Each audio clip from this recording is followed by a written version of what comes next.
और इसके साथ साथ ईद उल फितर की नमाज का तरीक़ा भी अपने जहन में रखें। ईद उल फितर चूँकि साल में एक आध मरतबा आता है तो इंसान इसका तरीक़ा भूल जाता है। तो याद रखें ईद उल फितर की नमाज का तरीक़ा यह है कि सबसे पहले आप नियत करेंगे, और नियत भी लंबी चौड़ी नियत करने की ज़रूरत नहीं है। आप मुख्तसरन यूँ नियत करें कि मैं 2 रकात ईद उल फितर की वाजिब नमाज 6 ज़ायद तकबीरों के साथ इस इमाम के पीछे अदा कर रहा हूँ। बस इतनी नियत काफ़ी है, लंबी चौड़ी नियत करने की ज़रूरत नहीं है। नियत करने के बाद इमाम अल्लाह अकबर कहकर हाथ कानों तक उठाएंगे, फिर बांध लेंगे। आप भी इमाम के साथ हाथ कानों तक उठाएंगे, फिर बांध लेंगे। बांधने के बाद इमाम भी सना पड़ेगा और आप भी सना पढ़ेंगे, यानी सुबहानक अल्लाहुम्मा। सना पढ़ने के बाद फिर क़िरात से पहले 3 ज़ायद तकबीर होंगी।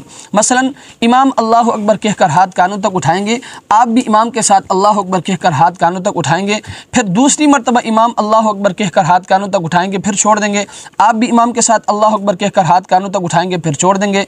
फिर तीसरी मरतबा इमाम अल्लाह अकबर कहकर हाथ कानों तक उठाएंगे, फिर छोड़ेंगे नहीं बल्कि बांध लेंगे।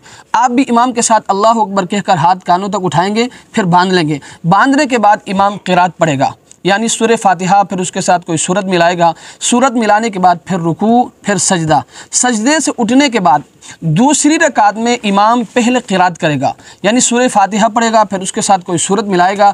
सूरत मिलाने के बाद रुकू में जाने से पहले फिर 3 ज़ायद तकबीर होंगी, यानी इमाम अल्लाह अकबर कहकर हाथ कानों तक उठाएंगे, फिर छोड़ देंगे। आप भी इमाम के साथ अल्लाह अकबर कहकर हाथ कानों तक उठाएंगे, फिर छोड़ देंगे। फिर दूसरी मरतबा इमाम अल्लाह अकबर कहकर हाथ कानों तक उठाएंगे, फिर छोड़ देंगे। आप भी इमाम के साथ अल्लाह अकबर कहकर हाथ कानों तक उठाएंगे, फिर छोड़ देंगे।